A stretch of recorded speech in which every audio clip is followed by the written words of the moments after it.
Today we have some exciting news. The hotly anticipated and much wanted new Daytona from Triumph has been confirmed.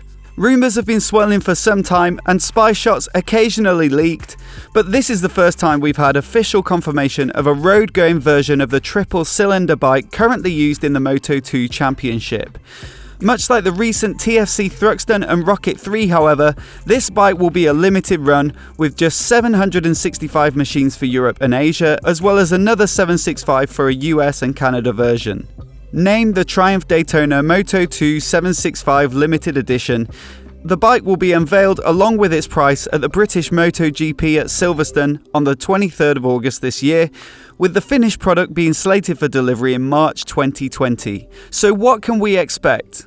The motor will be the 765cc triple that started life in the Street Triple RS and made its way into the Moto2 Championship bikes.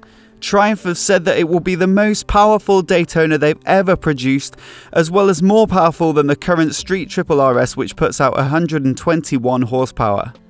The race-going 765 delivers at least 138 horsepower, so this limited edition bike ought to be somewhere below that, with most estimates coming in at around 135 horses.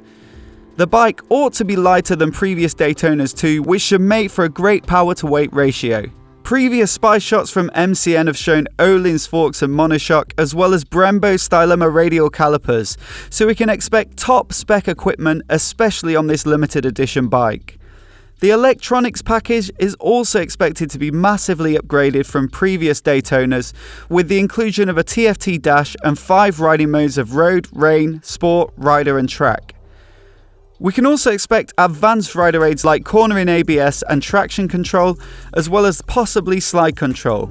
MCN reports that the bike will also have an Arrow exhaust which mimics the design of the Moto2 bikes, a bi-directional quick shifter, a laser-etched top yoke with the limited edition build number of the bike, and a colour scheme that will be much like the monochrome Union Jack-inspired paint that we've seen on the Moto2 development bike.